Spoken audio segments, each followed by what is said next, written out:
We're on an adventure. Hello and welcome to the Nen Show Podcast. This is your host, Craftsdwarf, here with my co-host, Mathwiz. Say hello, Mathwiz.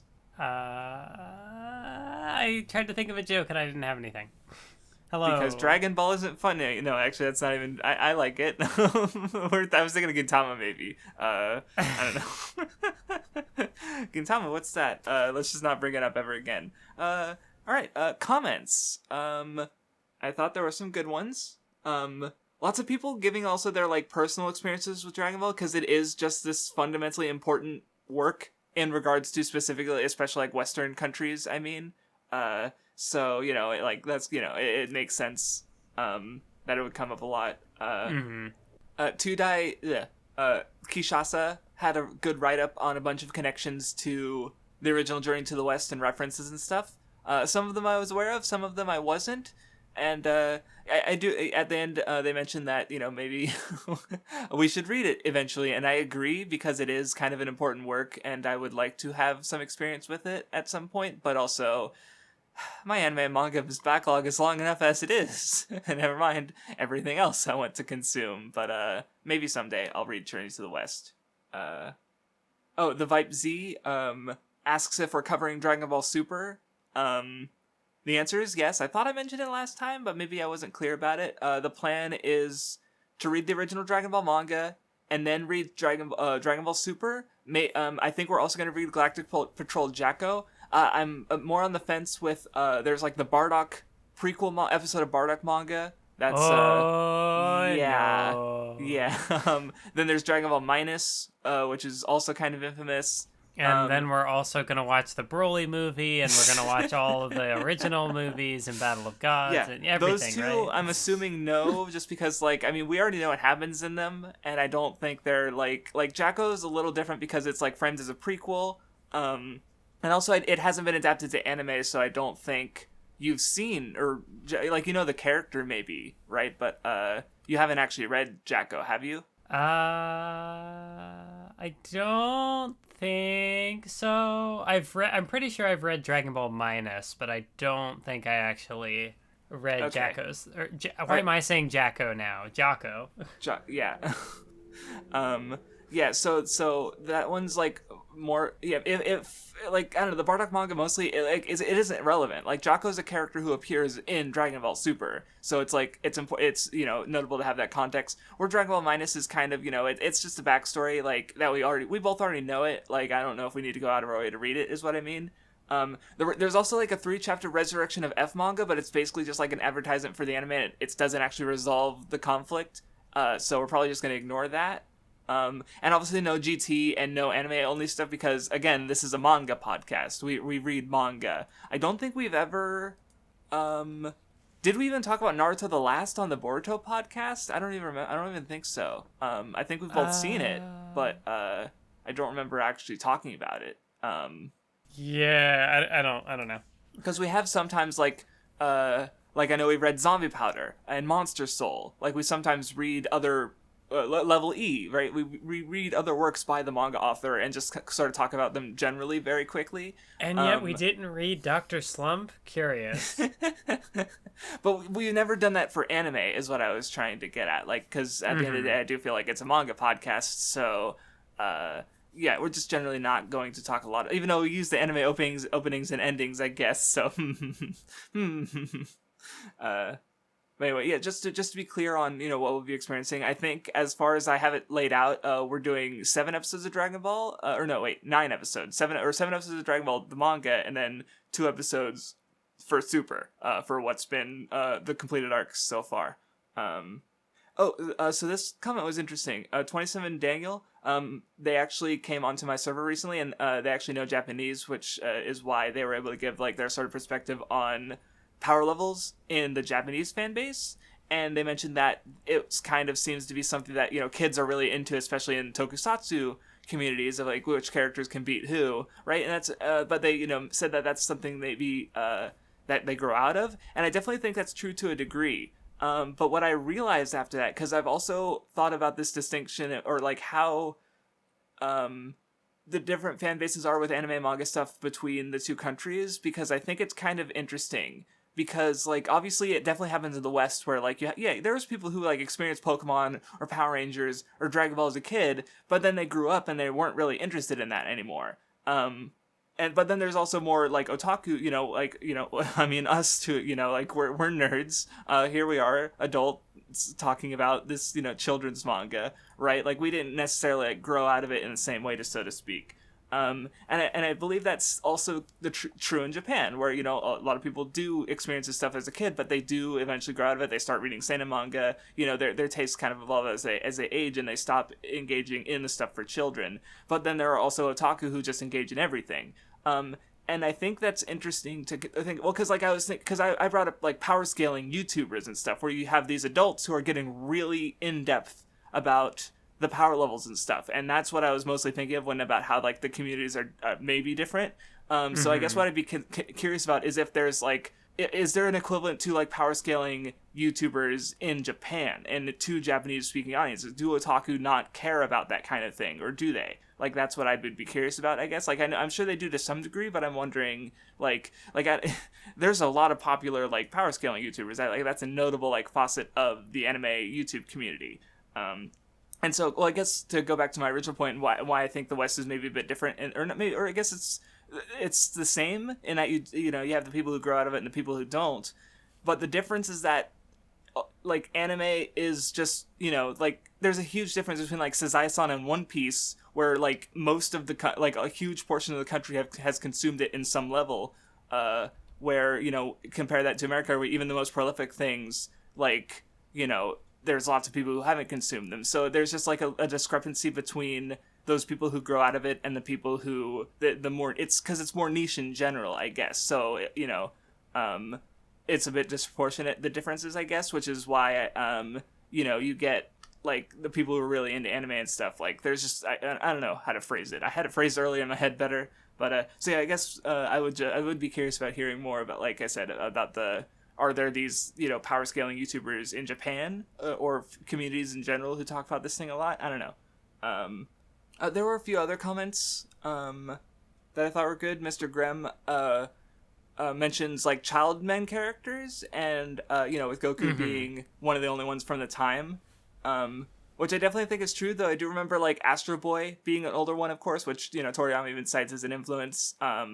I wouldn't say necessarily for, I don't know, for especially, I mean, he likes sci-fi stuff in general, but also, I don't know how old the main character of Otoko Ippiki Gaki Desho is, but it was like a notable jump manga, that before even Ring ni Kakaro, and I looking at it from a distance, the main character seems younger, but I don't know how old they actually are. So like, but yeah, Goku's definitely like, we talked about how he's definitely feels kind of notable in regards to, especially like later on, younger, like there, I don't know, it's like, I guess what I thought about is, I don't know if like how much is, Goku was an absolutely a popular main character, and there's definitely characters like Luffy who have been influenced by him, but also I'm just way more aware of series after Dragon Ball compared to my awareness and knowledge of series before Dragon Ball, so maybe there are like gaps in knowledge, so I don't know, I just wanted to be aware of that because I did know of a couple examples, but anyway, the last one I wanted to bring up was Drema mentioned how like a lot of people seem to miss some of Goku's characterization, and Grem's response made me think of how like, because a lot of people have only experienced Dragon Ball Z, and I checked and I realized, oh, it's obvious why. Because like, okay, say you're aware of Dragon Ball and you want to go through the original Dragon Ball. There's two ways to do it. You watch 150 episodes that adapt like 16, 15 volumes. Like, Jesus fucking Christ. That's a lot.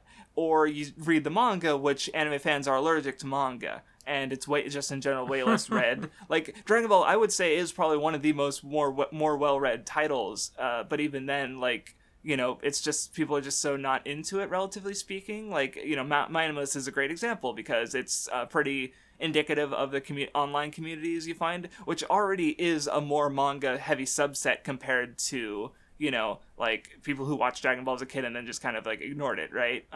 Like, people who have seen Dragon Ball versus people who've read Dragon Ball.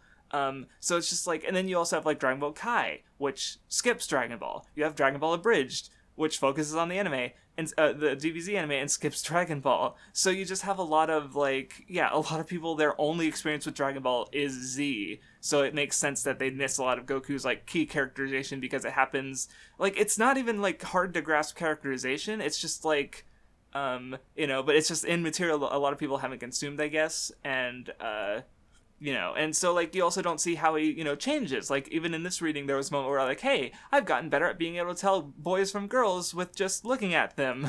And it's like, yeah, like, character development, woo. I don't know. But it's like, I don't know. It's just comments that are, I guess, comments that are just making me think of things that are interesting. But yeah, I liked reading the comments, so. I did read the comments, I swear. I don't know. Hopefully we'll have more to say, or you'll have more to respond to when we get later into the series, but we'll see. Because Z is definitely the point where people are, like, exact for the reasons I kind of mentioned, it's just more, what's the word I'm looking for? I can't think of the word. I don't know. we'll get there. So, starting the reading, I guess real quick to get Mathwiz saying something. I'm having Gintama flashbacks where it's like, I'm the only one talking, Mathwiz. But no, what did you think about the reading overall? There was a reading? No, I'm kidding. The Red Ribbon Army arc is fun. I think I honestly would not be able to remember what I thought of it the first time I watched it. But I can definitely remember, like, watching the Dragon Ball dissection stuff and kind of getting a better appreciation for it. But yeah, like, going through it, that was sort of, like, reinforced that, like, this arc does a lot. Like, it still manages to maintain kind of, like, I'd imagine this is sort of the last of, a big arc contained within more, like, what's the word? Episodic, it has, like, an episodic structure yes. to it, but it is also a larger... complete arc. And from this point on, you get, like, another tournament arc, which is a lot more serious. You get the stuff with Piccolo, and then it, Z happens. And it goes so from, like, and then, like, stuff. Yeah, after this, you go, like, I guess, yeah, that's a pretty notable difference, because, like, even though arcs will have their more minor antagonists, like, I wouldn't say Red Ribbon Army is really framed as like, oh yeah, Goku's gonna eventually beat up General Red or Commander Red or whatever's title was. Even thinking about it from the sense of like, like when they go to Namek, and sure they have like all these different antagonists to fight, but it's not, it still kind of has the Red Ribbon Army arc still has that like an adventure feel to it.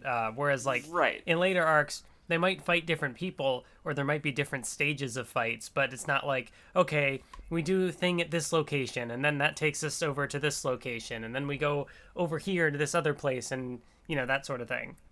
Yeah, I guess it kind of changes the goal. Like, I think, because, like, with Namek, it's like, yeah, Frieza's there. He's just the strongest guy, so there's this, like, notion of beat Frieza, where I think, at least in the Android and Cell Saga, there is a bit of a difference, because, like, the antagonist changes, like, 3 times, so it's not like... you start the Android stuff and it's like, oh yeah, beat Cell. He doesn't exist yet, right?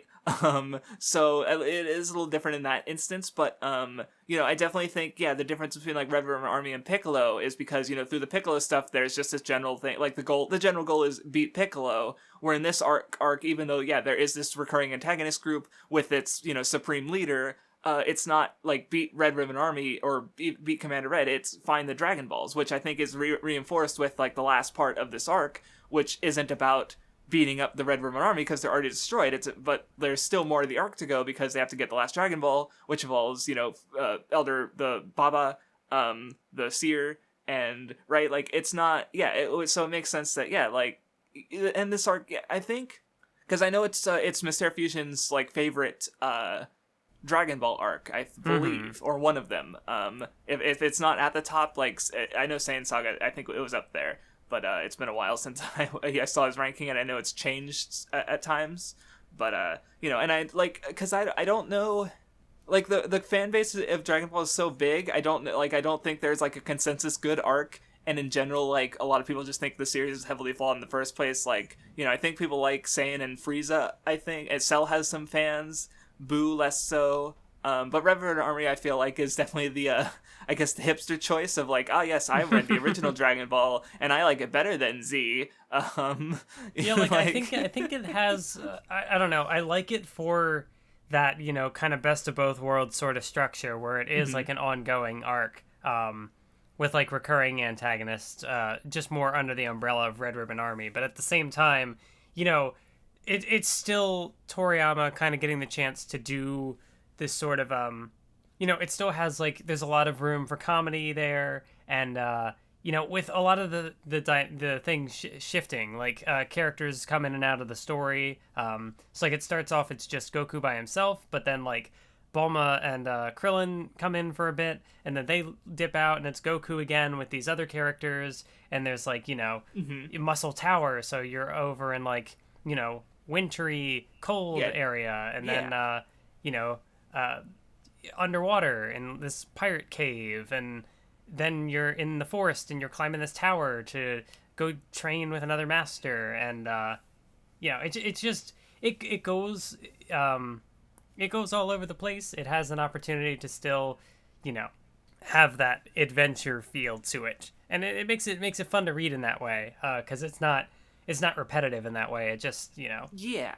And I made a joke about, like, oh, it's the hipster choice for best arc. I say that as someone who, like, it's currently my favorite arc right now in this reading. Obviously, like, notwithstanding the future arcs. Oh, wow. And, your favorite of the 3 arcs we've read. But it was also my favorite arc back when I first read the manga back in 2012. So, like, I say that, like, prepared to be the hipster.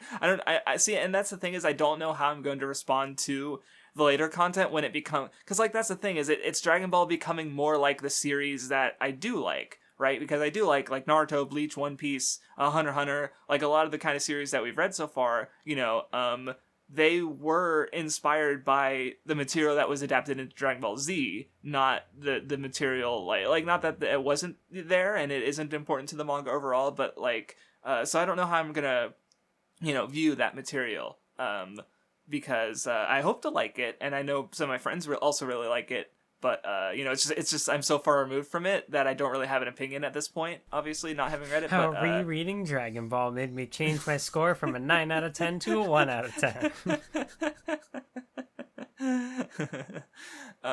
So that's not to like, and yeah, I think especially if you like that adventure aspect more than the battle shonen aspect, I suppose is what I'm getting at, because like, yeah, even if I like only give Dragon Ball like a 7 or an 8, you know, like let's say including the later material, like yeah, that's probably because, you know, I do like those other series I mentioned more than Dragon Ball for what they do with the battle shonen stuff. But so I can also understand like just liking that adventure stuff more because like I guess, you know, maybe I haven't read enough of these older like and because I know there are older adventure manga, you know, so maybe there are some other really good ones, and Dragon Ball gives, you know, like because I think battle shonen is so like prolific that you know, you get people who see one that's one a little bit different, and it's like, oh, changing the shonen formula, and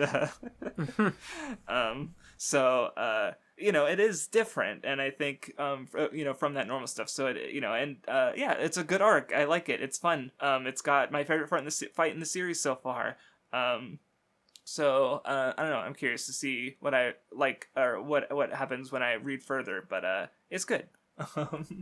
Yeah, I think that was just something I was able to better appreciate, that the structure of it, how, you know, it, because like Dragon Ball as a story changes a lot over the course of its run, and like, but also having a broader perspective on like how other shonen action narratives kind of evolve, how it'll go from kind of the more episodic, or just probably those types of manga in general, because like you don't know if you're going to get canceled or whatever, and so like you got to make the early stuff interesting, and you know, it gives you the opportunity to flesh out the world and characters and stuff. And yeah, like I've said before, I obviously haven't like read a ton of Dr. Slump, but it was also kind of fun to go back to that material where he's in Penguin Village for a bit. And it's like, oh, okay, I have an idea of who some of these characters are now. Yeah, that was one thing I noticed while reading it again, is just how much I didn't know in this case, because it's like they're definitely leaning on gags that I should know, you know, because Dr. Slump was really popular, and I would assume a lot of people reading Dragon Ball as it was publishing were probably aware of Dr. Slump, right? Even if they hadn't read or watched all of it, they'd at least seen some of it, and I've seen none of it, or read none of it. So going through these chapters is the most experience I've ever had with Dr. Slump. But we'll talk about that later, I suppose. But anyway, the arc starts off. We first get introduced to the Red Ribbon Army. Goku beats their ass, which becomes a recurring thing. This was also there was definitely stuff that the anime added that I kind of had like flashbacks to because it wasn't in the manga. Okay. I'm pretty sure this character who shows up first, Silver, has like the anime gives him a little more gravitas instead of Goku just, beating him up immediately. See, I actually did remember, I think I remembered an anime edition, and I remember thinking about it in particular because I really liked it. If assuming my memory is correct, but I only remembered the one. So if you have any, it was from the Tao Pai Pai. Remember. That was the other one I was gonna. Okay, gotcha. That was the other one I remembered. Yeah, because that one stuck in my head for what? When were they airing Dragon Ball, the original Dragon Ball on Toonami? Because that's when I would have watched it. So the fact that that one specifically stuck in my mind, it must have been it was good. And I want to talk about why it's a bit of a shame that it's not in the manga, because I was even looking forward to it, and it's oh wait, that wasn't there. Sad. But anyway, you get the see, I guess reading it now, obviously I think of Spandam in Enia's lobby, where he's hearing about Luffy causing havoc, and he's just he beat 5 men. Wow. And then you have Commander Red, who what Silver was beaten by a child. Get out of line. You're gonna be executed. Just the way they consistently underestimate Goku. It's always fun, because it builds up the underdog thing, even though Goku's he's up against an army, even though he's really strong. But it's always satisfying to see. There was one I really liked later, because General Blue goes from he's just a kid, an old man and a turtle and a lady, and then they start being really impressive. And he completely flips to the other direction to assuming they're all highly dangerous threats, to the point of, and they didn't even when his men got chased off of. To use the turtle. Right, he's still being dumb, less dumb overall, but it's funny because he's gone from none of them are a threat, just take them out, to oh god, they all could be threats. The turtle is dangerous. Run. I don't know. It's just that was funny. But anyway, Goku gets the first Dragon Ball. He goes up to the snow area near Muscle Tower.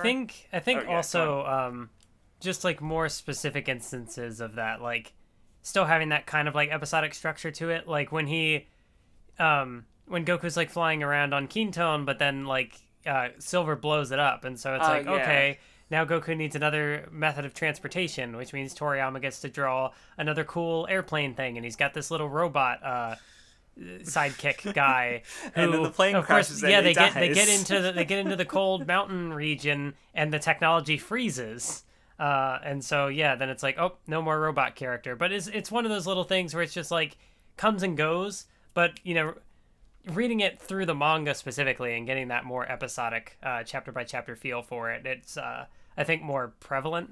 Mm-hmm.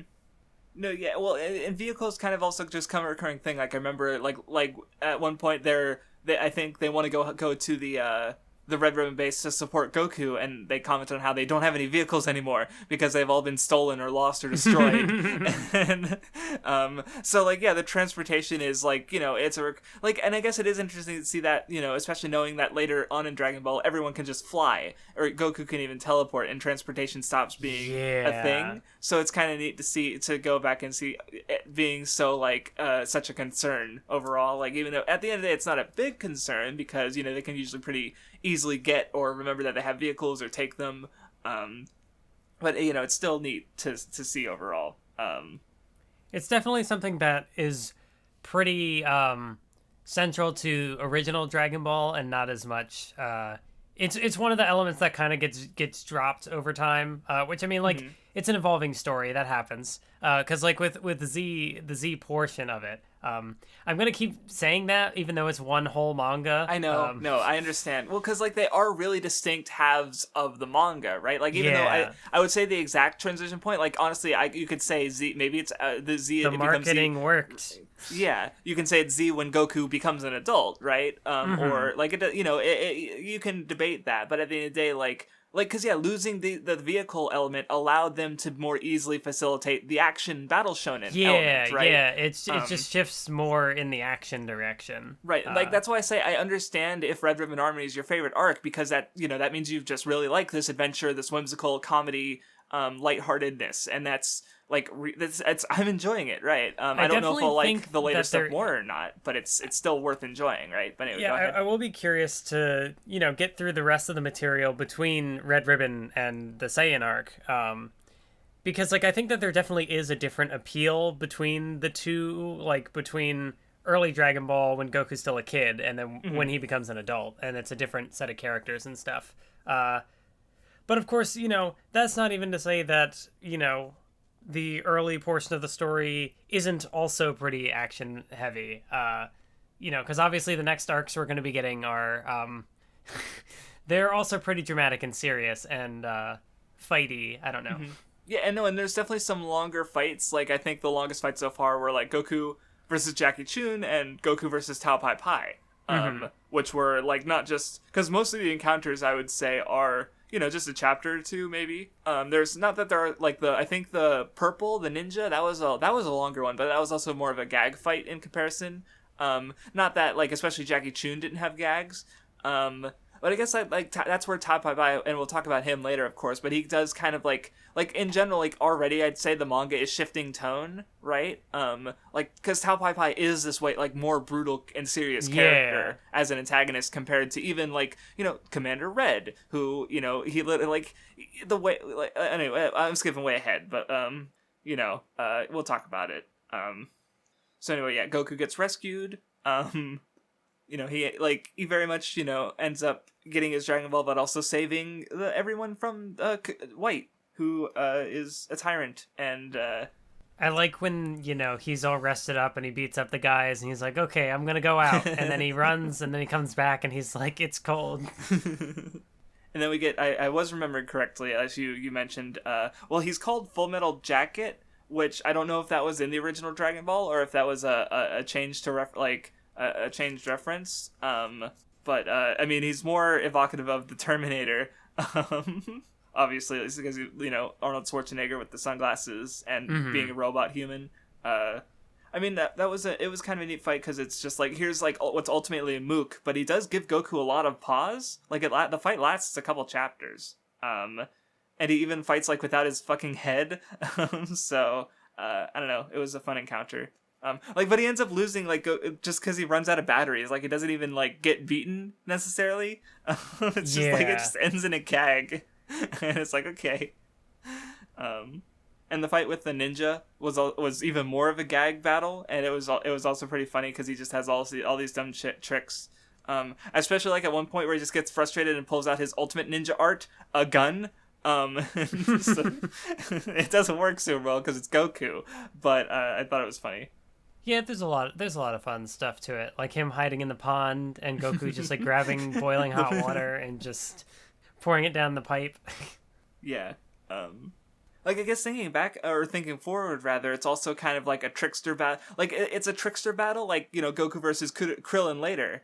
But he's like an incompetent trickster, so it doesn't really he's not very good at it. So Goku still has a handy time beating him. Yeah, I guess that's just a similarity I thought of. And anyway, after that we get a translation oddity because they called him Mechanical Man number 8. But I guarantee that the later volumes call them androids. Right? We know how this was basically this whole character and organization was retroactively expanded on in the androids and cell stuff. So it's just kind of weird that they use slightly different terminology, I guess. I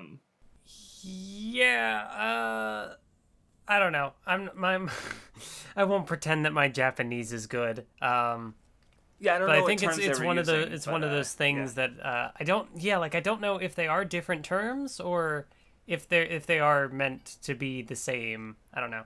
I mean, well, that's, now that I mention that's also true, because, well, I know they follow the same number scheme, right? Like,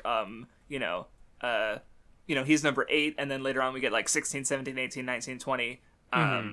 But, because now that you do mention that, I actually, like, because one thing I'm aware of, because, I don't know, because by my understanding, like, androids are, and maybe this is just sci-fi nitpickery, but androids are robots that are made to look human, but they are purely robots. Oh, yeah, I remember because, like, of all things, in Team 4-Star, they're like, well, technically they're cyborgs. Thank you, that's what I was getting at, right, because, like, Jiro and 17 and 18 were made with a human base, so they're technically cyborgs, where I guess Android 8 and maybe 16 would be robots, or androids, rather, because they look human. So, and I guess speaking of Android 8 and 16, it was kind of interesting how, like, I guess Android 8, he made me think a lot of 16, because there's a few, like, similarities to their sort of, like, conflict, like, because, Android 16, if I remember correctly, his whole thing was that, like, he was made to kill Goku, but ultimately he, comes to value life and doesn't want to, and, well, especially because Gohan doesn't want to fight, and Android 8 doesn't want to fight. And it's kind of, so you kind of have these two contrasting, like, Goku and Android 8, and you have Gohan and Android 16, and they kind of, like, so in this case with Android 8, Android 8 doesn't want to fight, but Goku kind of even says, like, well, if you fight, you can protect things, you can avoid losing other things, because, like, Android 8, he's unwilling to fight, even if he'll die. Like, he's even said, like, fine, I'll be blown up, I just don't want to fight. But when it comes to, like, saving Goku, he does end up fighting in the end. And that's kind of like it's just like kind of an inverse relationship to Gohan and Android 16, where Gohan struggles to fight and struggles to accept his anger and become Super Saiyan 2 until 16 is like it's I don't know, maybe I have to reread that material, but I just thought of, like, there's definitely a contrast there. It's just I haven't gone through those Cell arcs in so long, I only kind of vaguely remember it. So I hope I'm making sense, but oh yeah, and I guess another translation thing, that this might have also been, just a, it might have easily been a mistake in the original manga, is because General, or Commander, I don't care about the ranks, whatever, but it's just weird to just call him White, but he, like, when Android 18 turns on him, he says something about, like, oh, you're turning on your creator, which kind of implies that he made Android 8, where obviously, like, retroactively, we know that, Dr. Gero created Android 8, so, I don't know, it was just a thought I had, and again, like, another translation thing, so, I don't know, I think Myster Fusion would probably have covered it because, like, he goes through the original, Japanese, so, anyway, did you have anything else to say about Muscle Tower? Yeah, I guess not, like, it's fun, I enjoy it, Yeah, okay, that's fine. Okay, the comedy-wise, I really like the first chapter after that, because Goku goes to find Bulma, and he goes to the city, and he's never been in a big city before, and just the chain of events that takes him to Bulma is just like, it's just him being innocent Goku, and it's just funny, yeah. like he's he like, almost oh yeah, gets hit by a car, and then he's just like, he gets in a taxi, but doesn't know what a taxi is, and so the guy kicks him out. And then he's like, especially the part where he's like, oh, you need money to get information in this town, or in this city. And then so he talks to the random lady and gets information, like, oh, where's a police officer? And she's like, right over there. And he just gives her money. And she's just like, what? Like, just like all the little, like, things like that just kind of, coalesce, I guess, and it's the bit with the guys that try to mug him, and he just beats the crap out of them, and he's like, the guy's like, you should ask a police officer, he can help you, and they just yeah, no, it's a really funny chapter because it is an environment that Goku hasn't been in yet, and he doesn't understand society, so and then there's even like a chapter where like the police officer guy is kind of he's like, he, like, not only, I don't know if it's there to maybe show that, like, the Capsule Corporation is just very they're so ahead of everybody in terms of like their technology and stuff that it's like, not obviously Goku would be a fish out of water because he doesn't belong anywhere. But then the officer is also like, whoa, this is I don't understand any of this. Yeah, no, that's a good point. I didn't think about that because the Capsule Corp in universe, it is out there as it is, but to us, the readers, like, we don't know what's, like, the whole setting is kind of out there, right? So the cop is there to sort of ground our perspective, I suppose, and go like, okay, yeah, this is, like, yeah, it's weird that he has a garden with, like, dinosaurs and cats and dogs, right? Because Goku wouldn't fucking react because he just takes everything at face value, right? So just have, and it does kind of flip the script versus the previous chapter where, in the previous chapter, Goku's the fish out of water and he's the weird one. And now the cop is the only normal one, and because Goku's just like, hey Bulma, and he's like, wow, you're sure casually talking to the heiress of one of the most important corporations in the entire world, right? So it's like Toriyama's still a good comedy writer. It didn't just magically go away. I also like the little back and forth where like I forget what it was. They like try to figure out where Bulma is, and it's like, oh, she should be at school, and then she comes in and she's like, yeah, I cut class, and that you have the officer who's just like, you shouldn't do that. But then also in the little garden place, how there's like, oh, Dad's got a soft spot for stray dogs and cats and dinosaurs. It's just a fun world. Yeah. Oh yeah, and also like after that you get Goku, Bulma fixes the radar, and she decides to tag along with Goku, and there's like a gag where she uses like a shrinking device and then immediately gets stepped on by her mom, and we seeing her parents and seeing just how like airheaded they are, it kind of like frames how Bulma is just like she just gets impatient and yells a lot. Right, like, oh, this is her environment, like, that she grew up in, right? Like, of course she's like this. Well, that, and you also kind of get, it was funny how, like, she talks about looking for the Dragon Balls with Goku, and her dad is like, hey, find me, like, a hot young woman or something. And then her mom is like, hey, find me, like, a hot young man or something. I forget exactly how they phrase it. But it's like, it's obviously not something that the series ever digs into because, I don't know, I don't think Toriyama's the kind of writer who would, Yeah, it's definitely, I don't know. Yeah, but it's like just something in the background as like a gag, where it's like, oh, these two don't seem to really have the best relationship. Well, like, even if you look at Bulma's mom, like, she's definitely more of like a kind of trophy wife, right? Where she's like, not the smartest lady, but at least that, I mean, I guess she's kind of attractive, and maybe she was more attractive years ago, like she's already, a mother of so I don't know, but because I remember in my pervert character video, I heavily reference an article, and one thing the article mentioned is that like a lot of marriages in Japan just aren't sexually satisfying. So this is an example of that, I suppose, where that like so maybe to a Japanese audience that would just more register as commonplace, with them having desires for partners outside of the marriage because of the dissatisfaction at home, which is like, but yeah, it's calling attention to a lot with very little, I suppose. But so it also kind of makes you wonder if that doesn't also kind of rub off on Bulma in some way, that she is very fickle about like the kind of men that she like. True. She's already done with Yamcha, right? Like they just had this oh wow, we finally met each other, we fulfilled our dreams, and now she's like, yeah, Yamcha's a fucking bitch, let's go, I'm going on hunt for Dragon Balls. Like, yeah, it's already not looking super good. And then I think we find out that Yamcha cheated or something, or I'm thinking like years of material into the future, but it didn't go well because Bulma did get married eventually, but that wasn't to Yamcha. So I remember Mysterio Fusion talking about it, but it's been so long that I don't remember many of the details. It's so weird, like, thinking about, like, Bulma and Vegeta later, like, at this point in the story, where it's like, oh yeah, I forgot that they're even the same character.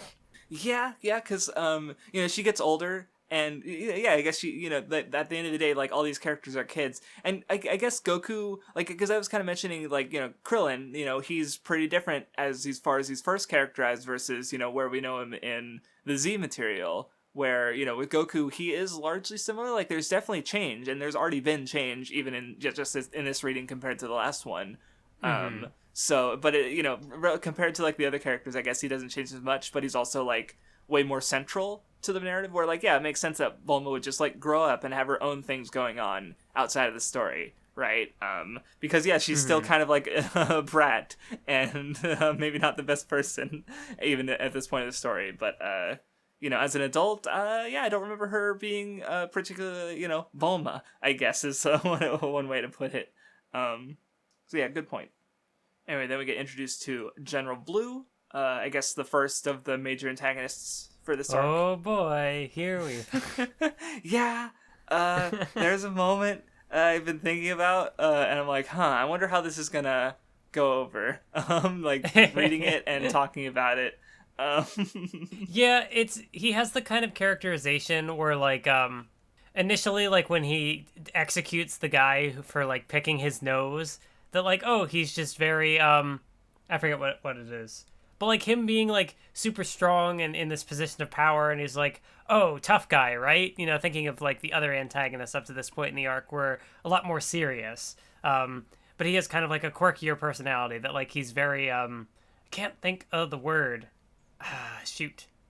But, like, how, you know, the guy picking his nose is, like, dirty, and, I don't know. I really can't think of the word I was looking for. Yeah, I can't think of a word either, because, like, I think there was a part, like, he gets hit in the face and he gets, like, mad about it, I think, which is, you know, vain about his own appearance, I think, or maybe I'm thinking of a different, like, I don't know, but, like, yeah, he definitely seems to, you know, I was thinking, like, particular, but that also doesn't seem specific enough of a word. Yeah, like, I get what you're trying to say, I just can't think of it, what the words you're looking for either, But yeah, we'll talk more about General Blue. Oh yeah, and one thing I thought of is, like, so when they first land and they get attacked by Red Ribbon Army guys, and Goku just fucking kills them. And Bulma's like, what the fuck? That was a little much. But like, because Goku, you know, he recognizes the symbol, and he's just associated, okay, Red Ribbon Army, bad, beat their ass. Where Bulma, you know, this is the first experience with them, so she didn't, like, grasp that, because Goku's just like, yeah, he's taking him out. He's not gonna, he doesn't give a fuck. It's also just interesting to see how, like, the violence in Red Ribbon Army is kind of portrayed, where a lot of people just die and it just happens. Yeah. And Goku doesn't seem to really have any qualms about, like, how he beats people up, and if it's like, oh, if people die, it happens. But then, like, obviously later that becomes more of a thing where it's like, oh, killing is bad. And so I don't know if that's kind of like just the childishness or childishness, or if Toriyama just kind of changed how he wanted to portray that. Definitely say it's how it's portrayed, because, like, it's not just Goku, because I love the fucking gag where they're in, like, the pirate hideout and all of General Blue's guys go to, like, the arrow trap and they all die, and then General Blue comes in and he's like, well, shit, and one of the guys says, no survivors, sir, and General Blue's like, I can see that, like, he's having a conversation with literally one of his dead men. Like, and they all have, like, goofy faces, there's no blood, like, it's a very comedic mass death, like, they all just died. And, but it's funny, because the series isn't treating these deaths as serious, which, like you said, yeah, with later instances, especially later on in the story, the death becomes very much more serious, right? Which, you know, again, that's not even completely unique to Dragon Ball, because I think Alexander overblew it a little bit in his two-part video on the tone of Hunter x Hunter, but overall, like, yeah, there are a lot of deaths in the Hunter exam that are not treated with, like, weight and stuff, where there is also, like usually the dark stuff is kind of tied to Hisoka, who is being brutal, but, like, you know, anyway, I'm not going to dwell on it, but, you know, it's just another example of a series that can treat death very seriously, also at times treating it very lightly, I suppose, is what I'm trying to observe. But, ignoring the Roshi pervert stuff, because there's no need to dwell on it. I do like the scenes where General Blue is, like, on the phone or whatever, and he's, like, has both his pinkies out, like, he's just very again, I can't think of the word I'm looking for, but it's just a funny image. Proper gentlemanly refined. Maybe that's it. Yeah. where so yeah, that makes that works. I think refined, where he doesn't he doesn't accept any vulgarity, like someone picking their nose, right? Because of that. Yeah, that makes sense. There's the word, we found it. But yeah, they get Krillin, they go to the underwater hideout. I do actually like thinking on it now. Like obviously Tao Pai Pai is the one who stands out more as a tonal shift for the series, like being an actual like threatening murder guy. But I forgot how long that General Blue actually sticks around, because he shows up in chapter 70, and I don't think he dies until like 85 or something in that range. So he's around for a good like 10 chapters. And even Blue, like, obviously the Red Ribbon in general are just way more, like, brutal and ruthless than, like, any antagonists from the previous reading. Like, Peel Off, part of the joke was that he's actually kind of harmless at the end of the day. But so General Blue, I feel like is even more ruthless than all the previous... Like, the Red Ribbon Army arc is almost kind of this... I'd say Tao Pai Pai is still the most brutal overall, but overall it's still largely through most of it like rises in brutality until you get to Tao Pai Pai, and General Blue is a part of that, even if he's overshadowed at the end of the day. And yeah, he lasts about as long as an antagonist as Tao Pai Pai. I guess it's also just interesting seeing like the versatility of the character, because how he's able to go from being kind of like the cackling planning strategical guy who's like chasing them down in the cave, and then stuff starts to break down and he has to kind of like be more resourceful, and then the stuff with Penguin Village when he's just he gets punching bag. He gets reduced to like gag character victim. Right, so yeah, that's true, because like compared to Tao Pai Pai, like even though he is like the darker character, relatively speaking, like General Blue is able to be more versatile because he's kind of at like that sort of transition point, I suppose, relative as far as like this arc goes tonally, where series wise, like Tao Pai Pai's he doesn't blow up planets or anything. I think it's also there are other like interesting things about him, like how he just has like telekinetic powers. That's right. Which is not really something that like the later series has much opportunity to do a ton with, other than just like energy beams and basically stuff focusing on ki. But this isn't ki; it's something totally different. There are some other examples, like where characters will just like make clothes or other kind of creation stuff. Like there's some examples, and telepathic communication, but it's definitely more toned down compared to the original it's not Dragon the Ball, same sort of point of conflict where like he is able to like freeze Goku and Krillin in place and they like can't move. Right. So those sort of like fighting tactical abilities like don't really have much implementation in the long run. So it's just kind of interesting to see him exist. And I guess alongside it also kind of works with the thing of like we see later that Karin is also able to read people's minds. And so it's like, oh, that's a master thing. Yeah, no, I thought about that when he just like, yeah, I know all your shit, Goku, where it's like he basically did the same thing Roshi did in the tournament with right, like so it's like an inconsistency that you don't necessarily get all the time with the series in general, but it's it's cool.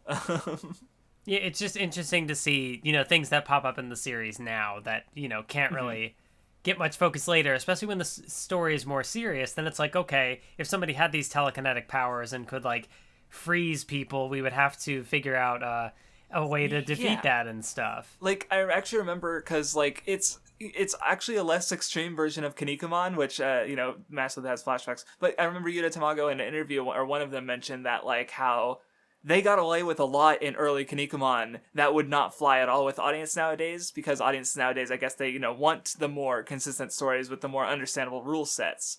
So something like Kinnikuman or early Dragon Ball being the toned down example, it would just like fly less with audiences nowadays.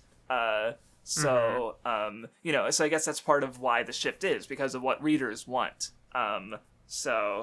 But it's still interesting to see that in those old manga, I guess, is what I'm trying to get at. Because it's different, like I said. So anyway, as General Blue's causing shit, we get a little fight scene with Roshi and Launch on the island, which I thought was really nice, because like I love the turtle. waving the leaf up to Lunch's nose, and she's like, oh, she leans into it because she's like, oh shit, I'm in danger. Launch is strong enough to handle this. So she Launch beats the guy's ass, and it's like, fuck yeah. It's also just kind of interesting that she is now, both halves of the character are now, what's the word? Like, I don't want to use the word like domesticated, but like like she does still have her moment later where she betrays the group and like runs off with the diamond.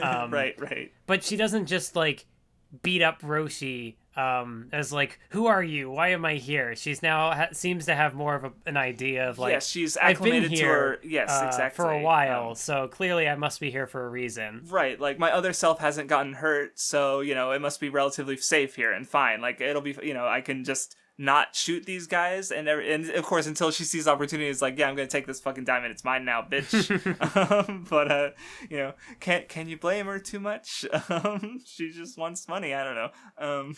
But yeah, no, it's nice to see her like having this little moment in an action sequence like this, and the natural result of her thing, and Launch beating the shit out of a guy. It's nice. Anyway, they go into the pirate's place. They have the harpoon gag that I talked about earlier, which is good. It's also kind of cool seeing the characters have another opportunity to kind of showcase the fruits of their training, like Goku able to jump across the whole thing, and Krillin's like, oh, I can do that too. But then he like smacks his head on the top because he jumped too high, which I don't know if that's maybe like tying into the fact that, he was more prideful of the two before. And so maybe he was trying a bit hard to kind of match up to Goku and got hurt. That makes sense. Yeah. Or maybe I'm reading too much into it. But then of course, Bulma, they have to just like drag her over because she wasn't trained with any martial artist. Nope. So anyway, I guess we get to the weird part that where they the Bulma and Krillin split up from Goku. They find the treasure. Blue finds them, and Bulma's reaction is to hit on him, and apparently he's gay? ? Yeah, it's I don't know. I feel like the anime, of course, like by the anime, building on things more might have played into this more. Mm-hmm. But it actually, like, the manga, I don't know, like it doesn't seem very clear whether he is or isn't. At least I don't know. Like, I didn't get the impression. It seems more like it's playing on the idea of like, oh, he's very prim and proper, so this might be why, right? But he doesn't seem to like play in on the joke. He's just like, what are you talking about? Well, the way like he, like he got his and I was remembering correctly because his face got hurt, and he's like, oh, how humiliating. You can't be allowed to live, like. Right, like, so like there's a pride there, but I guess so yeah, like reading it again, like, oh no, he even says like my beautiful face, so there's like a vanity there that I can see being like maybe someone would call that like gay coding or something like that, and maybe if you, but like at the same time, you also have things where like he's like, ew, a woman, disgusting.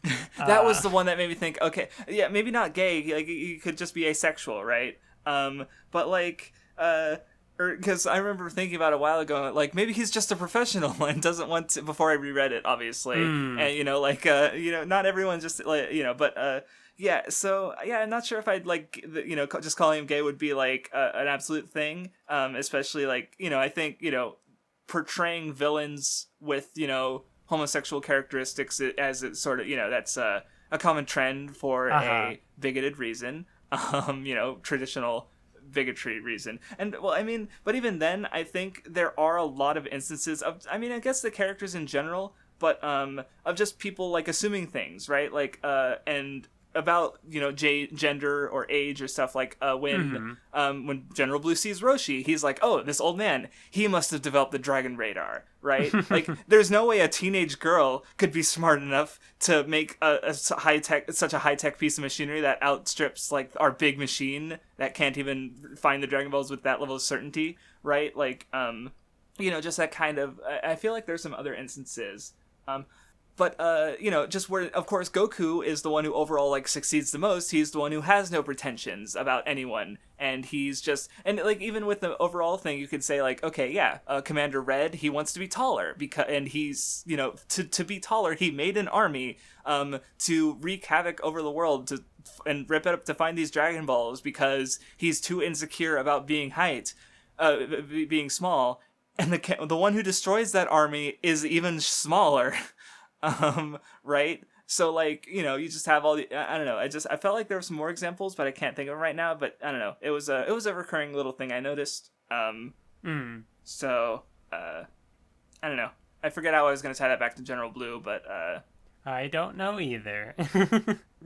But anyway, so yeah, they, but I think also, go on. Well, before, I think also like the thing about it is, even if it is potentially kind of like, I don't care for this. The story moves on fast enough that it's like it's not something the series ever dwells on.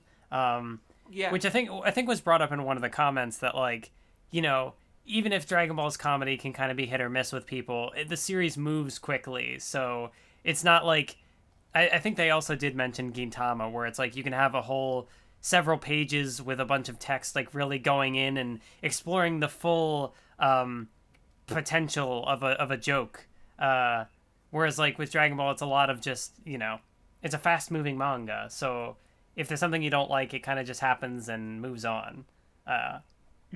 Yeah, no, I agree, because especially and I could see why that would be a nice pace, and especially because don't want to linger on something we don't like.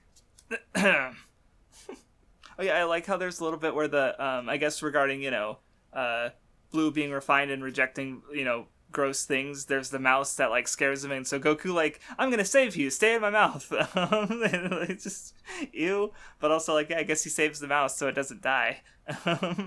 There's something kind of funny to me as well about like he opens a capsule and it's just a gun. It's just a shotgun. So I don't know, because like a lot of the capsules have been for like big machines and stuff. True. Just, I don't know, something about the image of just a gun, just like the poof. I don't know. Yeah, no, I guess that makes sense, because when you're so used to the capsules being vehicles, like, behold, my gun, like, there's something funny there, right? Anyway, they get to safety. Launch takes the diamond, sneezes. Blue comes in and ties them up and takes the Dragon Ball.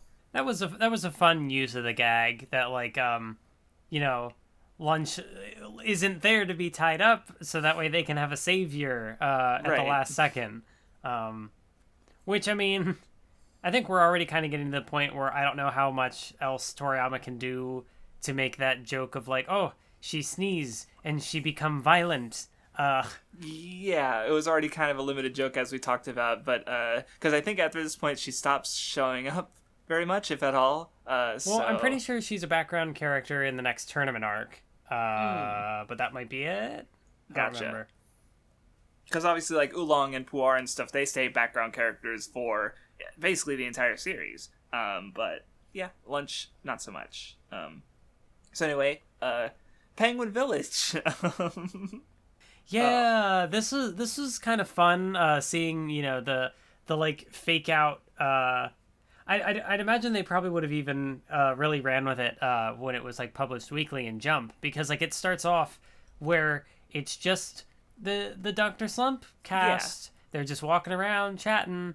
No Dragon Ball to be seen anywhere. And then a couple of pages in, you see Goku appear, and it's like, okay, Dragon Ball. Yeah, and I'm like, who are you people? Except Aurelie. I know Aurelie a little bit. She's a robot. She's strong. She broke the earth in half once. Most of these characters, I don't know, because I only read a volume. But, like, the doctor is there, and the scientist. They're even joking about him trying to get screen time when he has no reason to be here. So, yeah, but... you have the guy who looks like Yamcha. A little bit, yeah, for sure. Or I guess it would be more accurate to say Yamcha looks like him, because he would have been written first. Right, that makes more sense. You're right. But yeah, so it was kind of interesting reading this, where it's like, oh, I know who Raleigh is. I know who the scientist is. Like, I'm aware of some of these characters. I've seen them talk a couple of times. And then there's just like everybody else. So it's like, you didn't show up yet. You didn't show up yet. I don't know who any of you are. Yeah, and they like, you know, we just kind of have to accept like any powers or gags like at face value with them. Like, you know, there's the baby that just kind of fixes the Dragon Radar because Dr. Slump can't because he sucks. Or at least he's not on Bulma's level. I don't know if he's actually like he made a Rayleigh, so he can't be completely incompetent. But also I did know about the Superman or Superman, the Superman character. I mean, Goku I've also read versus this Superman death battle. Let's go. I mean, he can't even beat General Blue, so power scaling logic out of the he's no good. Yeah, I don't know. I guess it is interesting seeing how like Toriyama, you can kind of see where some of the things are different between Dragon Ball and Dr. Slump, because like the technology, nobody knows what the fuck you know, the capsules are, or what is this Dragon Radar? Why is it so advanced? And I don't know. It's kind of fun in that way. I think also you had mentioned. Oh no, you didn't mention it. It was one of the comments. Talked about like how Goku is kind of one of those characters who grows up with yes, the audience of Dragon Ball in a way, and it's kind of interesting seeing him, or more specifically thinking of that while looking at the crossover with Arale here. And of course, knowing that she will also make appearances in Super way later, how it's just kind of the contrast between the two characters, that one, you know, is able to grow up and kind of become an adult and become a father, a grandfather, that sort of thing. Whereas, like, Arale is just a robot and doesn't age, but is still, you know, has that like, childish nature and that strength and stuff. So it's kind of interesting to see these two sort of worlds collide in that way. Mm-hmm. And I guess, like, real quick, because I noticed another example of the thing I was talking about earlier, because Arale, she points at, oh, that's the doc, and Goku goes up to the woman, and it's like, hello, like I guess just, like, it doesn't really factor into the fight any, but it is an interesting point of like character contrast between him and Blue, where like Goku just completely accepts like, okay, yeah, you're a super intelligent doctor, like he already knows Bulma, right? Where obviously Blue assumed that Roshi was the super intelligent scientist, which couldn't be further from the truth. So, you know, it just I think this was what made me think of the contrast between the two in that way. And he, like, even the doctor is like a girl, like that part is almost more shocking to him than there's being a great someone who's more genius than him. So yeah, just you know, Dragon Ball characters being not the best people, that's just par for the course. I'd also imagine it would be funny for the people who are familiar with Dr. Slump to just see like Blue like trying to hold Arale hostage, because from his perspective he's like, yes, here is this child, this weak child who I can you know, hold hostage for my plan. And Goku's like, oh no, you evil bastard, how could you? And everybody else is just kind of like, is this your friend or something? Do you know him? And it's, you know, like, I think he wants to wrestle. And like, she just yeah, beats his even when ass. Goku is like frozen by his telekinesis, and he's like, I'm going to like crush your skull with this tree. Then it's only then where it's like, oh, I think he's a bad guy. I think maybe we should do something. Right, like they're not actually worried at all because, you know, yeah. Well, I mean, when they're used to having Arale, who is this like super-powered robot girl. Actually, I don't know if robot is the word. I forget exactly what I don't know. I've only read a volume of Dr. Slump. Cut me some slack. No, it's fine. And we just the android, is she a cyborg? I don't know. I've read zero of Dr. Slump, so I can't answer your question or the comment. But yeah, and we see him in the telephone booth again, and he's still like holding the phone with the pinky. I actually never noticed the pinky. That is it's a nice little gag, or a little detail rather. Because it's so he's just in fucking Egypt apparently. I wonder if the Penguin Village characters show up at the very end of the series for the final Spirit Bomb, when all the characters get cut to. I'm assuming no, but maybe that would be, and of course the anime could add scenes like that. So anyway, yeah, that about does it for The Red Ribbon Army arc. Thank you for joining. No, we have to get to the best part. But Tao who? That's a Toriyama moment, which I did actually reread because I actually have the it's been available online. It's an interview between Oda and Toriyama from the first Color Walk, which are the One Piece art books that have all the color pages from the manga and some of Oda's other art. And at the end, there's an interview between him and Toriyama, and there's totally a moment where Oda goes, "Oh yeah, Tao Pai Pai," or like because specifically Oda was talking about how like I think from Ron Thuan, the fighter lady, and Tao Pai Pai, he just like he took interest in drawing certain parts of the human anatomy. With her, it was the armpit, and with Tao Pai Pai, it was his hands.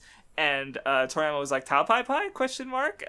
And Oda's like, "He's a really important character. How did you forget him?" And I'm like, and he's like, "I guess I drew a character like that." And like, so, like there's a reason the Toriyama forgets is a meme, because he's just kind of like Launch and Tao Pai Pai. Like, how do you forget Tao Pai Pai? But he wrote the character and he still forgot him, which is sad. It's almost like the weekly manga publication industry is grueling and it destroys people.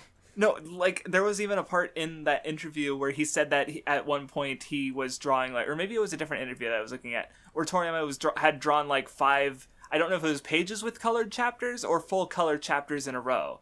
Either way, that's a fucking lot. And, like, as I mentioned, that was part of the reason, like, because Pablo didn't leave a comment, and I didn't ask for him to, but apparently some other authors of the time, because I mentioned the Golden Trio, Togashi, Inoue, and Toriyama, apparently, like, also, like, Dragon Quest, the Dai's Great Adventure artist, also a popular series that had a lot of full color chapters, also a series, like, he's been doing Beat the Vendelbuster for years, because it's like, he can't do a consistent release, because doing the full color chapters kind of, you know, again, like with all these other artists, just they struggle to draw the same way that they used to. So like reading that, it's like, fuck. But well, and also knowing that, like, having the context of when Dragon Ball was even kind of conceptualized. I actually don't know if I still have the link for this interview, but like Toriyama in one interview mentioned that like he had to think of, like, because Dr. Slump was super popular, that like what he had to think of what his next series would be and really like plan that out while he was still making Dr. Slump, because, you know, Shueisha or whatever like wouldn't let him end the story unless he had like the next big hit that it could replace Dr. Slump. And so he was not only like doing his weekly Dr. Slump manga and working on that, but he would then have to like set aside time in that week to do planning and stuff for Dragon Ball when that would come out. And so it's like on top of, you know, as if drawing a weekly manga isn't enough, he had like this other workload in there for that period of time, and it's just like, geez. Right, yeah, it's it's a brutal industry. So maybe he wanted to forget all that period of his life. I don't know. But anyway, so Goku's going to get the next Dragon Ball. I think the dad, it's Upa is the kid and Bora is the dad. Okay, just making sure I remember the characters' names. But yeah, they're strong enough on their own. But you know, Goku saves them, and they even have the 4-star Dragon Ball, which is interesting because, like, you know, they're like, because I guess it's going back to Goku's heroism and stuff, where he decides to, you know, originally his goal was to, you know, get the 4-star ball because that was his, you know, his grandpa's memento. But then he ends up deciding to use the wish to bring Bora back to life. You know, so you know, him just being more of a hero, I suppose.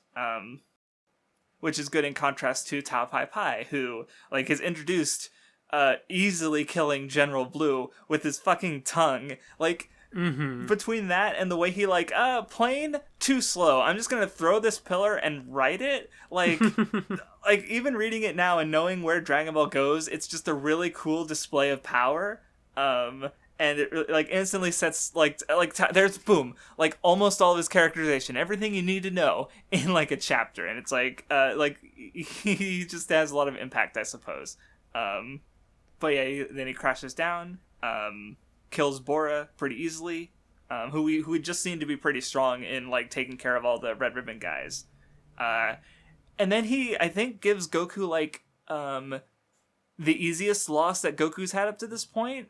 Because like Yamcha gave him some pause. Jackie Chun ultimately beat him, but it was like what, a 5, 6, 8 chapter fight. And Tao Pai Pai just like Goku does the Kamehameha, and he's like, you ruined my clothes. Like, what? Goku's signature attack did fucking nothing. And so Tao Pai Pai just like wrecks him. And it's, very, he's got a lot of impact. So it's baffling that Toriyama doesn't remember him. I guess that's because he left way more of an impact on readers in that way, I suppose. So after he kills Goku, he leaves to go get his clothes fixed. Obviously more important than finishing delivering the Dragon Balls. I mean, the target's already dead. But of course, Goku is fine. And he decides to go training with Karin after climbing the tower. And then, we already mentioned that, he just read Goku's mind like Roshi did, which, I guess it's just a thing that you can do if you're really good at martial arts. I was trying to think, because I know, with certain character names, I couldn't remember. For some reason, with this character, I don't remember if that is actually what they translate his name as, but if it's not, then I couldn't remember what it was. And the first thing that came to mind was Whiskers the Wonder Cat. I think I heard that. I think it was in the, what was it? Harmony Gold dub? One of the very original? It was one of the super early because there was a couple attempts to dub Dragon Ball and bring it over before it actually became popular, and I do remember hearing about that. Because it's just so, what the fuck? They're not even trying to translate it at that point, right? They're just, completely making things up. So, I mean, is he a Wonder Cat? Yeah, but it's a setting with lots of wonder animals who do crazy things that, he's not really a Wonder Cat in this setting, I guess. He's just a good martial artist. Anyway, I'm belaboring that. But yeah, the training is nice, because you just get, especially, the moment where, Goku thinks about, snatching it while he's sleeping. And but he changes his mind, and he's like, oh, he's different from Roshi, Roshi would totally do that. He can be a sneaky bitch. But it didn't work. It was almost kind of a test. And then of course there's also when Goku has to he climbs up and down the tower in 3 hours after some of the training, where before it took him a day. So just lots of little things going into the training that are cool. It's good. It's good shit. And especially, the payoff at the end, where it's okay, here's the super powered water that will make you stronger. And it's this is just ordinary rainwater. And it's it was the training, and it's Yeah, it's a good trope. Well, because especially, and I want to talk about more, because the anime adds a scene where, if I remember correctly, where Tao Pai Pai goes and drinks the water as well. But instead of, doing the training, Karin just gives it to him because, he's a fucking assassin. He doesn't take any shit, right? So he doesn't actually benefit from the water, really, because the water isn't the point. And I think that's just a really good analog for, the two differences between the two characters and their whole fight. Because, to go back to the fight, I guess, they fight again. Goku is able to, not give him pause and, show his strength, immediately. And instead of, Tao Pai Pai's reaction is interesting, right? Because Goku did lose, and his reaction was and you could even say it's the result of Roshi's lesson, right? There will always be someone stronger. So yeah, Goku's just he's gonna keep getting stronger and see the world. So Goku got stronger, right? Because the point for his character isn't to accomplish things necessarily. It's just to just gradually self-improve and stuff. That kind of feeds into the water training, which I think also is why Hunter x Hunter having the detours can be more valuable than the destination. I think that's not only a really good idea explored in Hunter x Hunter, but I think it's just a really good idea in regards to maybe even just stories as a whole, but especially these long-running shonen series. I think I mentioned in my MHA video how because there was the IGN article that was complaining about the one fight, and it's oh, this has nothing to do with the main plot. Why are we focusing on this side character? And my reasoning to counter that is well, the story isn't it's not just about the main plot of this arc. Focusing on the side character is a detour, but it's one that will likely matter more in the future because MHA is a bigger story. So having all these side characters and little things to focus on at times, those are little detours that make the whole journey more like better at the end of the day, right?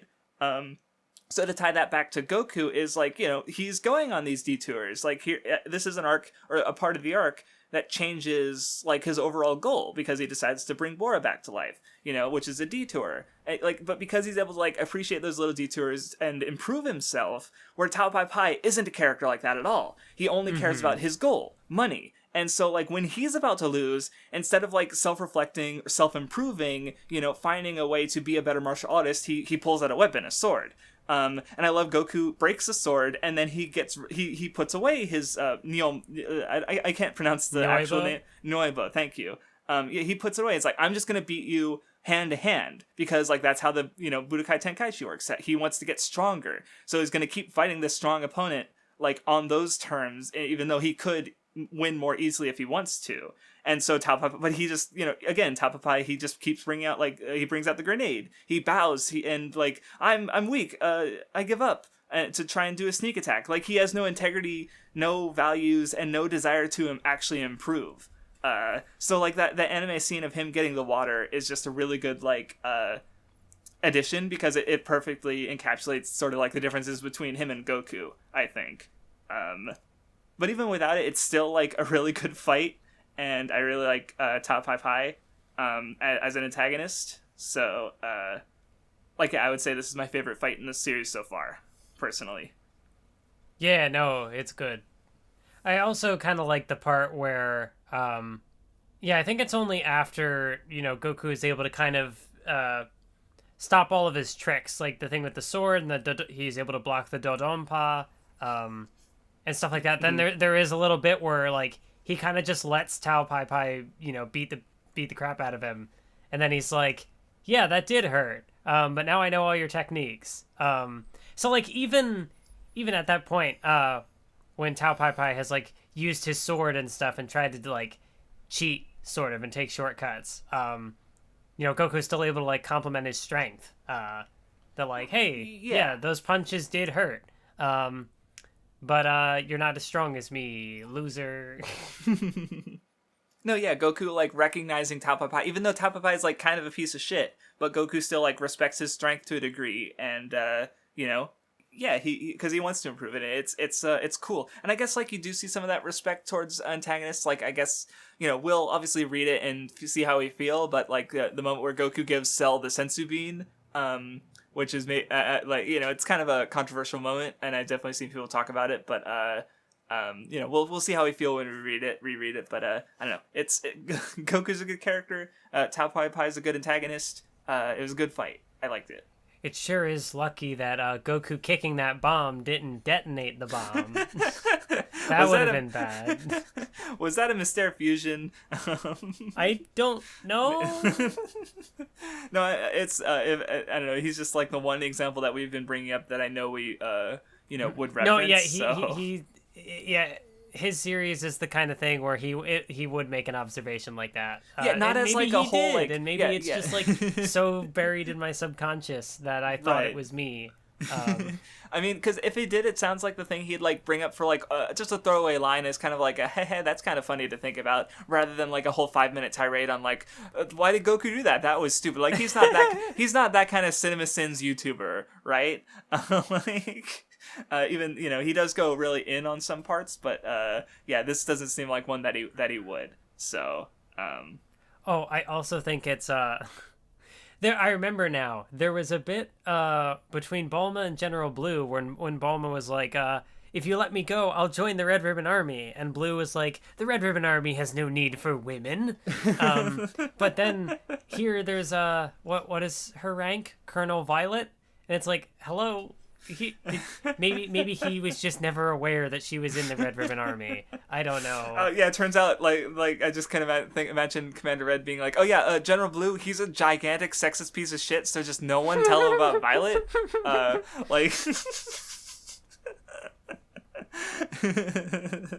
I can see that happening. General Blue, I hate that guy. Like, it turns out that's why Commander Red was so like, oh yeah, just Tao Pai Pai, show off your stuff. Yeah, I'll pay 500 or 50 million Z just to have General Blue dead. Like, he already lost. Whatever. What am I losing? I don't know. It's interesting to think about. I hadn't thought. I did think about that briefly, but I didn't think about it any more than that. It's also like one of those things that like she's there for 2 panels. Right? Not much of a big character. I just thought it was funny in the context of that one interaction. Yeah, no, I agree. But anyway, I thought it was weird at first because like Bulma, they find out that, oh shit, Goku is going to fight the entire Red Ribbon Army alone. Is he insane? We need to help him. Which is good friends. But they don't. He doesn't need their help. But they do still end up being relevant in the arc after, or in the part of the arc after, rather, when they go to Baba. So, like, because I remember being confused, I was like, well, you guys were useless, but no, it's like, there's more to go, so it works out. But, and that's, of course, kind of the, like, Jesus fucking Christ with, Goku just took on a fucking army of, the most ruthless crime group in the world, and just like, yeah, he's fine, everything's fine. He just beat their ass. It is kind of nice to maybe perhaps see a little bit of a character development, maybe. I don't know. But, like, before when Bulma shows up and is a part of the arc, she's like, the minute she finds out about the Red Ribbon Army, she's like, why am I here? I shouldn't have come. Why did you bring me? Let me leave. But, like, here, they recognize that Goku is going into, like, their stronghold, and they're like, oh, we should help him. So, For a moment there, she's able to not be. I don't know. Yeah, maybe it's too presumptuous to call that character development, but. Yeah, she like that's the thing is like they have their instances of being bad people, but ultimately they're the main characters because they are good people in the end. Where the bad character, the antagonist, even if they have that like peel off having their moments of harmlessness, they're at the end of the day not the best people. But yeah, I also like the line where Commander Red's like, I'm not going to stand for our organization being destroyed by a brat who doesn't even know what an elevator is. After Goku like, oh shit, there's no stairs. Better jump through the ceiling. Even though there's like an elevator like right there in the panel. So... Yeah. But yeah, Goku beats the shit out of everyone. Black finds out that Red just wanted to be taller, which, I already talked about how ultimately the organization was destroyed by the shortest one here. And then Black also has a moment where he, like, tries to, like, reason with Goku, and he's like, oh, I'll give you half the world. He didn't say that, but I did think about that because, again, Dragon Quest. And, it ends up, he gets in a robot. Yeah, I mean, I guess in that way, like, Commander Red is sort of an interesting antagonist, because he's not a fighter. He was a guy who just, like, wielded pawns, and so, like, a fight with Goku and Commander Red wouldn't be interesting, because Commander Red's not a fighter. So, yeah, he just dies before Goku even gets there, and it's, I don't remember any other instance of something like that happening in the series, where it's like the main bad guy doesn't actually end up confronting the protagonist. I don't know. No, and that is pretty rare because like I even compared him to Spanda before, and I didn't think about that aspect too, where he is like they're both these weak leaders who ultimately like they're the people they command do the actual fighting, so to speak.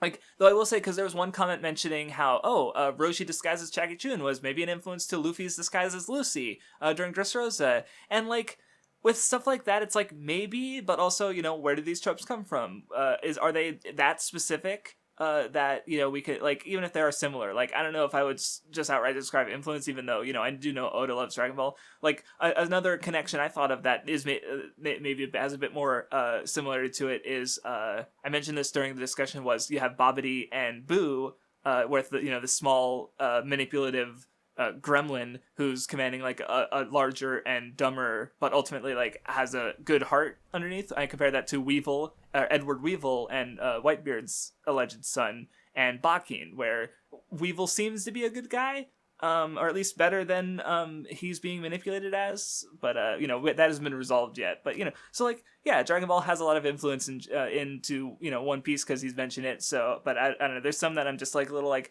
I'm not sure if I'd go that far, but I don't know. I understand where it's coming from at least. You can tell it's been a while since we last read One Piece because I was struggling to remember who those characters were. I was trying to be descriptive enough but they only show up like once in the material that you read.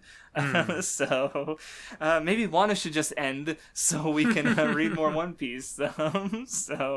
But it's not over yet.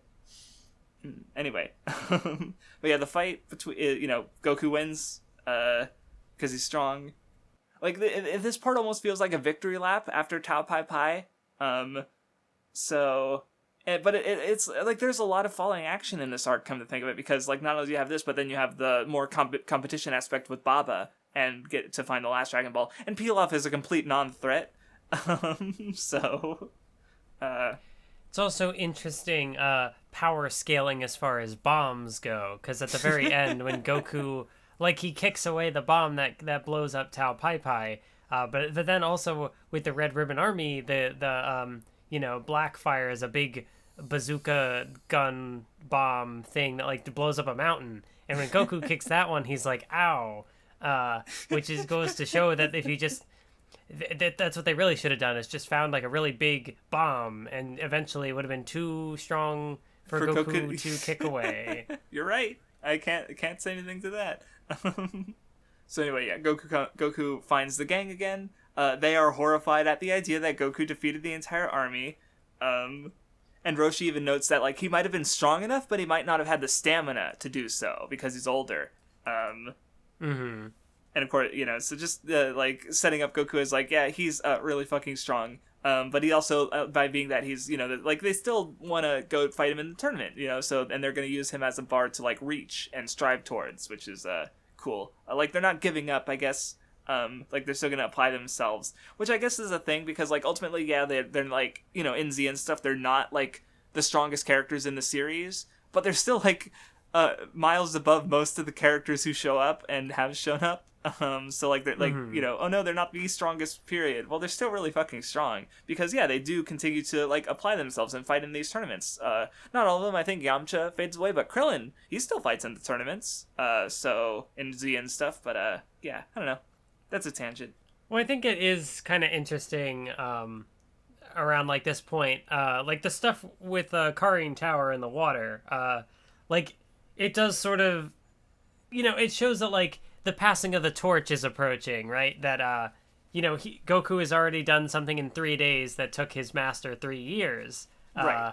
And so it's kind of, looking back to the first tournament when they were about on the same level. Like, Goku almost was able to beat Jackie Chun, but not quite.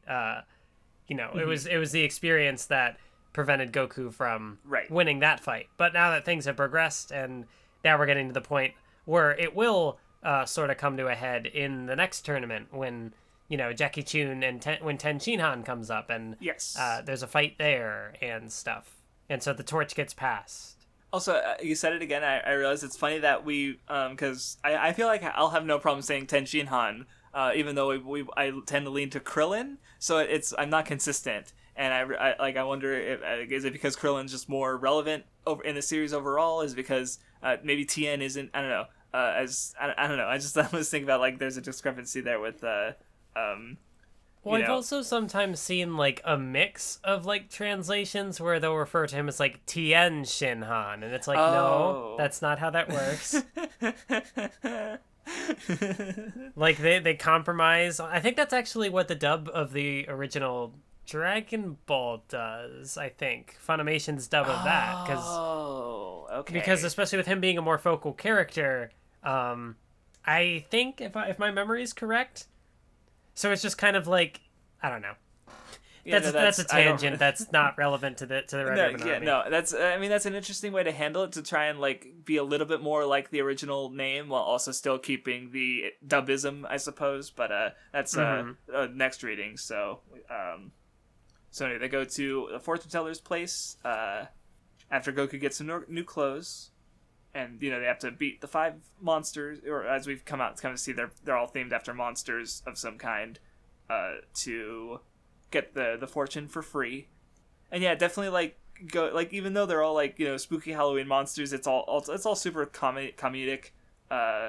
Yeah, it's definitely, like you said, the falling action from the Red Ribbon Army, right? Where there's, you know, there's some good gags. Like I like the one where Upa he puts his arms out, and he's like, "I'm a vampire's worst enemy, a crucifix," and like only then is the vampire actually afraid. Like before he's like, "What are you doing?" And then it's like, "I'm a crucifix." He's like, "Ah!" Like he's only it's completely a mental thing. Like he's so dumb. It made me laugh. There's a pervert thing. Not so much with the Invisible Man. That happens. Moving on. You know, the mummy is there to be another guy who beats up Yamcha, but then Goku beats him up. Poor Yamcha. Yeah, he just keeps getting beat up. He's absent since the tournament, and he comes back, and he's like, "Ooh, I'm looking forward to the Red Ribbon Army. I haven't, you know, all the people at this school in this city are too soft." And then he you know, he tries. Yeah, he does his best. But yeah, then Goku beats up the mummy, easily, and then the Devil Man comes out, and Goku's like his natural counter. Because he does the beam to turn the evil into his heart and make him explode from the inside, and Goku's just like, "What was that?" Which of course I like that one. I guess that's another like One Piece reference that's a bit like they're so similar. It's kind of hard to not think about with Boa Hancock and her petrification thing with Luffy, and it just completely doesn't work on him. So Goku beats up him too. I do wish, like, I wonder how I would have reacted to this if I didn't know that it was Grandpa Gohan. Because, like, there's definitely a point where it's, like, you know, it's spelled out right before Goku, he's unmasked. But, you know, it's, I don't know, it's still, you know, neat to finally meet him because he's been so important to Goku's life. So. Yeah. And, you know, he's also a pretty strong fighter. And, you know, the way the reveal works is good because, he does know. How does he know Goku's tail is his weak spot? I guess especially what gets me is, like, after the fight, where, like, because Goku has not cried up to this point, and we don't really see his crying face, but, like, he's glad to meet his grandpa again. It's I don't know, it's sweet. Did you have any more to say on those fights, any of those fights, or shall we just move on to the end of the arc? I mean, you know, they work as kind of a... It's almost kind of interesting in that they don't feel all that connected to the Red Ribbon portion. But obviously it is part of the arc, is like dealing with the stuff with Upa, and like they have to get the wish. But yeah, I don't know. It's interesting how it all ties together and how it does kind of provide. You know, it's one last little a gasp of dying adventure before it go into the battle series. Yeah. I put it in a bad way, but no, yeah, it's fun stuff. And yeah, it's like you said, like we said, the falling action. But so yeah, they get the fortune. Goku finds Pilaf's gang. And of course, like, there's the whole, like, build-up and, you know, payoff with, like, they find out through satellite that Goku's weak spot is his tail. They didn't watch far enough to see Goku's tail get ripped off. Yeah. And so they're completely ineffectual, as always. But yeah, Goku gets the Dragon Ball, goes back, wishes for Bora to come back to life, and he's actually able to, like, pick out the 4-star Dragon Ball from, which actually, you know, it would save them a lot of trouble, especially later in the series where Goku's even faster, to be able to just grab all the Dragon Balls before they fly away, or chase after them. But when they said, I don't know, I just a thought I had. Doesn't matter. But yeah, they promise to meet together for the tournament. Roshi gives them some training, and yeah, that's it. That's the end of the Red Ribbon Army arc. Yeah, Tao Pai Pai was definitely the, like, highlight for me, but there was a lot of good stuff. It was fun. I enjoyed it. Yeah. Yeah, it's a good arc. I liked it. Dragon Ball, good. Gasp. Hot take. Yeah, so I'm curious. Next reading is like, because it's technically the end of the quote unquote Dragon Ball material, but like I said, it kind of like it might as well be Z by the end of it, because just the way that like it's already kind of shifting its tone, and Goku's older, more action focused. So yeah, I'm actually really curious about the next reading. Yeah, and also, isn't the next reading the one where it's a big reading, just considering what all we end up reading for it? Yeah, it's chapters 113 to 194, which at the end of the day, that's only like 80 chapters, but it is 3 arcs, because it's the 22nd Tenkaichi Budokai, Demon King Piccolo, and Piccolo Jr. So... Oh, geez, yeah. So that's like the rest of pre-time skip. Right, because after that we start... That's the last of Kid Goku. Yes. Like, by the end of that reading, he is an adult, and we have a whole arc of him as an adult. Yeah, exactly. Like, we're like this. I guess this is the first time I think we in the Nen Show that we have done like not just a design change time skip, but like the first big design change time skip, to the point that like Torishima, who wasn't Toriyama's editor at the time, but was his editor when he started Dragon Ball, was fucking afraid that like they were gonna get complaints when they changed Goku's design. So he waited at Jump's office for the complaints to come in, and they never did, because he was so worried that like people would react negatively to such a dramatic status quo change. But it didn't, and if anything, it likely made Dragon Ball more popular, which is why you see these kind of like design change time skips like we get in Naruto or One Piece or So yeah, but yeah, we're not dividing it by the time skip. We're just going straight through from Piccolo to Piccolo Jr. So we'll see how the discussion goes. I mean, this discussion wasn't super long in the first place, so I feel like discussing through, and this was practically maybe it will end up not being. It was more just like in concept thinking of how it would be, but now that we've been doing the podcast, it's more like no, that's probably doable. Yeah, I was worried about the discussion lengths because, again, it's Dragon Ball, like I said. But yeah, no, I mean, this was one, I'd say, arc with, but like, or one saga, you could say, with like several like mini arcs in it that, but they weren't they weren't as long compared to the ones we're gonna be reading next time. And after this, we get into it'll just be like singular, more. I don't know. It should be fine. I think we should be fine with the current like layout setup we have for the readings. There'll be longish readings, but especially once we get into these next arcs, there's going to be even more action, so it should be perfectly fine. I think we'll be good, basically. So thank you for listening, and we will see you next time. Wait, what is our official... You already said the chapter count, right? I thought I did. 113 to 194. Yeah, I think I said that. Oh, you did. I'm just dumb. I just don't You had a Goku moment. All right, thank you for listening. Goodbye.